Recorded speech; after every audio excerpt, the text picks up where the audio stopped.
Masu kallon mu barkanmu da warhaka, sannunmu da saduwa da ku a cikin waɗannan tagwayen tashoshi namu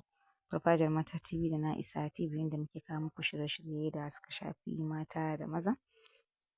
da abubuwa makamantan waɗannan na magunguna waɗanda mata za ku haɗa da kanku, maza ma za ku haɗa da kanku da kuɗaɗenku za ku haɗa su a kuɗi ƙalilan da kuma hannayenku ku haɗa su ku yi amfani da su kuma su ba da sakamako mai kyau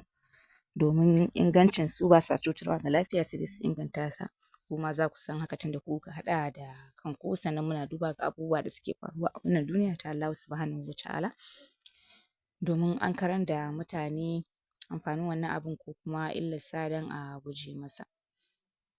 Kuma muna duba ga abubuwa da suke faruwa na yau da kullum a tsakanin al'umma domin sharhi a kai, domin mu kawo muku domin ku san me duniya take ciki, kar a bar ku a baya. To, kafin mu shiga bayanin da za mu yi kai tsaye, inda Farfesa Ahmad Adamu ya ce ba za su zuba ido a hana malamai da mutanen kirki shiga siyasa ba. To kafin a ji cikakken bayanin nasa, idan yau ne kawo ziyararku ta farko wannan tashoshi namu Farfajiyar Mata TV da Na'isa TV, to da Allah a daure a mana subscribing, a mana liking, a mana share, a mana comment domin ƙara mana ƙarfin gwiwa, kuma ku danna mana ƙararrawar sanarwa ta inda da zarar mun ɗora sabon abu zai zo gare ku kai tsaye, za a sanar da ku. Kuma ku duba ku kalli bidiyoyinmu na baya, akwai abubuwa muhimmai masu amfani ga 'yan uwa mata da maza na magunguna da aka bayar waɗanda sadidan ne domin an gwada an gani, kuma don ku gwada ku amfana. To, Farfesa Ahmad Adamu farfesa ne a jami'ar da ke Abuja, kuma dean ne a wani ɓangare na cikin ita wannan jami'ar. Ya ce ba za su zuba ido suna kallon irin su rarara su hana malamai da mutanen kirki shiga siyasa ba, domin farfesan ya ce duk wata al'umma da take cikin matsala, to abu mafi sauƙi wanda zai fitar da ita daga wannan matsalar shi ne masana ilimi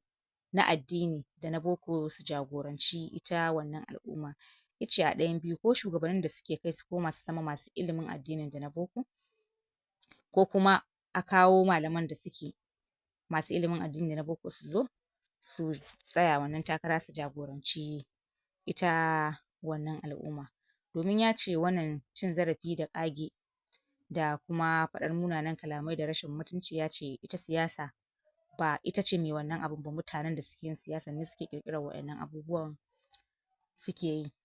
Kuma ya ce shi Malam Fantami ya cancanta, saboda gani ake yi zai kai labari, zai kawo wannan kujerar, shi ya sa ake masa waɗannan abubuwa da ake masa. Kuma alhamdulillahi shi Farfesa Ahmad Adamun ya ce wannan waƙa da rarara yana ganin ya ci zarafin Fantami, to ƙara masa farin jini ya yi, domin gabaki ɗaya ko'ina Gombe da kewayenta da ma maƙotansu kowa ca yake sai malam sai malam. Ce 'yan Gombe matasa da mata kowa malam yake yi. Sabida haka wannan abu da ya yi ya ƙara masa farin jini. Ya ce kuma shi daman ko a gurin Allah duk wanda aka ci mutuncinsa, aka yi masa cin zarafi, aka yi mai wulaƙanci, aka yi masa duk abin da aka yi masa na munanawa, ya ce to ba ma sai ya ce Allah ya saka masa ba, Allah zai shiga cikin lamarinsa kuma zai saka masa, za kuma a ga wannan mutum yana ta ɗaukaka a cikin al'amuransa. Zai dinga ɗaukaka a cikin al'amuransa, ba za su yi baya ba sai dai ya ƙara ɗaukaka, kamar yanda ya ce yanzu ga shi nan malam ci gaba ya samu, wannan waƙa ta ƙara masa farin jini. To, kuma farfesan ya ƙara da cewa wannan duk abu da aka yi, wannan ba zai sa ƙarfin gwiwa ko wani abun nan, ya ce domin Malam Fantami shi jajirtacce ne, kuma yana da abubuwa manufofi waɗanda yake nufi, waɗanda ayyuka da zai yi su a shi Gombe kenan, in ya zama gwamnan jihar Gombe yana da abubuwa muhimmai waɗanda zai yi, ce domin shi masani ne akan addini da kuma ilimin boko da na addini duka ya riga ya haɗa, sabida haka ya san komai, kuma in sha Allahu za a ji daɗin gwamnatinsa. Ya ce kamar yanda suke su a Katsina suke jin daɗin gwamna